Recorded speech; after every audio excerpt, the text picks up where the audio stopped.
Today, we're going to focus on engage and motivate our learners on this Top Tip Tuesday.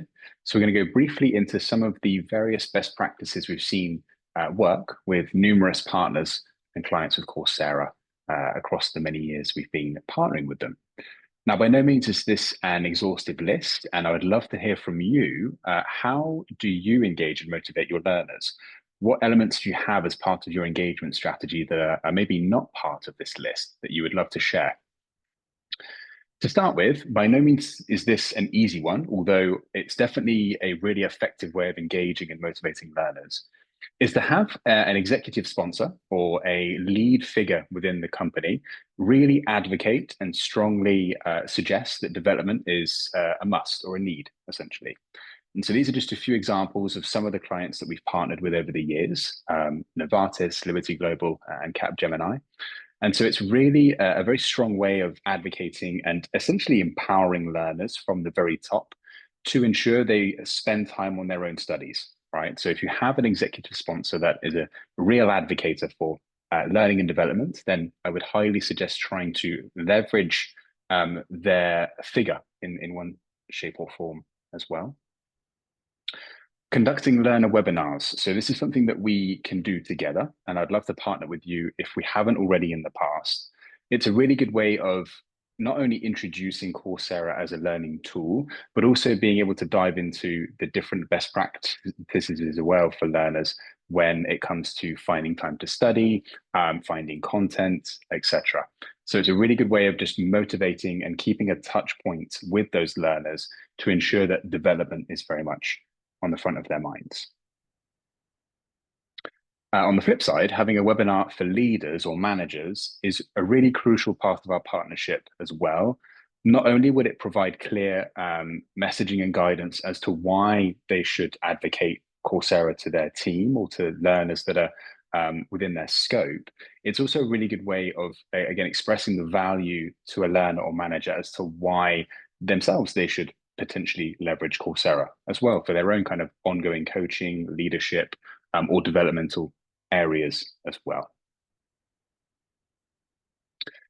A bit of healthy competition never hurts. And so something that, again, works very well, and this could also be seasonal, but having company-wide, function-wide, or just team-wide challenges driven by leaders is a really, really fun and great way of having an ongoing engagement. I mean, having a leaderboard perhaps of those that have done the most completions in a given time frame, learning hours or specific skills studied to a specific proficiency, perhaps even. I would love to kind of hear from you if you've done these before, or if you'd love to kind of understand a bit more about how others have implemented these in the past that we've been a part of as well. A hugely impactful way of gaining more learners on the ongoing learning front is definitely through learner stories. And so these could even be just a very brief, quick interview with a very strong ongoing learner where they have very much mastered the time allocation for their development, which doesn't hinder their day to day, but also kind of how they go about the studying, how they've implemented it in their workspace, etc. And so being able to share these sort of stories across, again, a function, team, or company even, really kind of resonates with learners because it's their peers, it's their colleagues and comrades. And so it's a really good way of just connecting the dots to having somebody familiar that's kind of advocating learning again and kind of learning from their successes. It's a really great way of broadcasting these sort of success stories. A, for the recognition of those that are taking their development very seriously, and B, to motivate the troops to do the same. Leveraging a multi-channel approach is super important as well.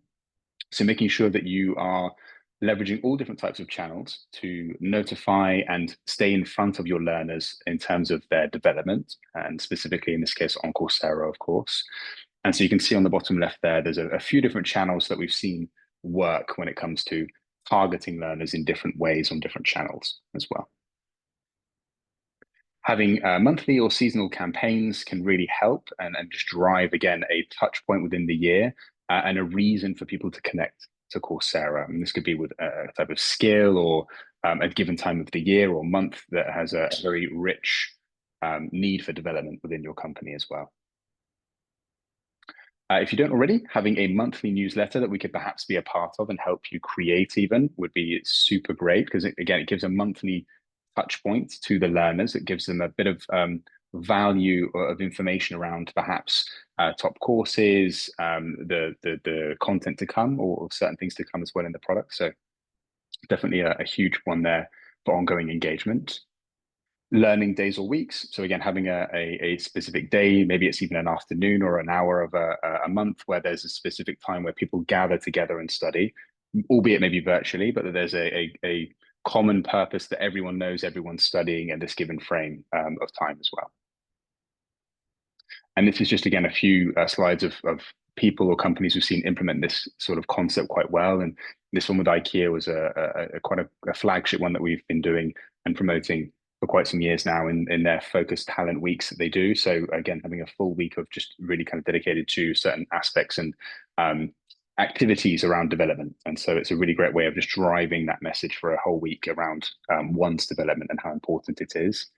And you can get the other extent of it of being like Novartis, where they have an entire kind of learning month as well. And so it's just to give a bit of inspiration as to what you could potentially do with your own learners as well, any sort of learning days, months, weeks, etc.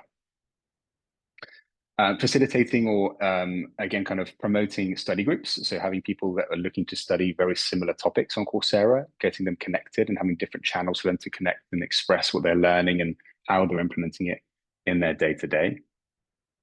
And just with the last bit of value before you leave, I just wanted to give a few different tips and tricks that we kind of promote on our learner webinars as well to help boost confidence and empower learners to study.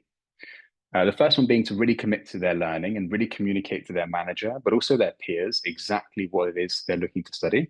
It kind of provides that heightened awareness of urgency, accountability, and responsibility to deliver on the goal as you have committed to it by communication. So it's a really big one there. Creating a learning schedule. So really being committed to blocking out time in the calendar, finding a quiet space, limiting distractions. All of these things can really help complete the cadence of making sure you are studying and keeping to your schedule. Downloading the mobile app because you can actually access the content on the go so that you wouldn't necessarily have to be at your laptop or even have an internet connection. So if you're looking at studying while you're commuting or business traveling, then you can of course do so as well.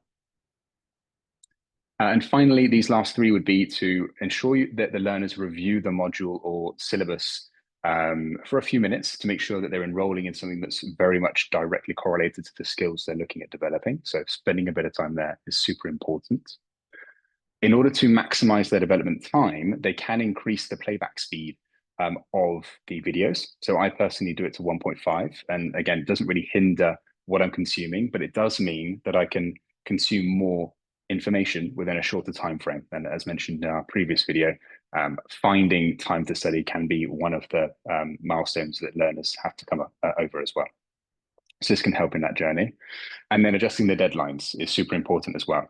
So making sure that if on a given week, maybe a learner has some really important professional or personal deadlines to achieve, and their development simply won't be able to cater for that given week or couple of weeks, they can push out the deadline and reset to make sure it's much more feasible for them to finish in as well. Thank you very much and look forward to seeing you on the next one.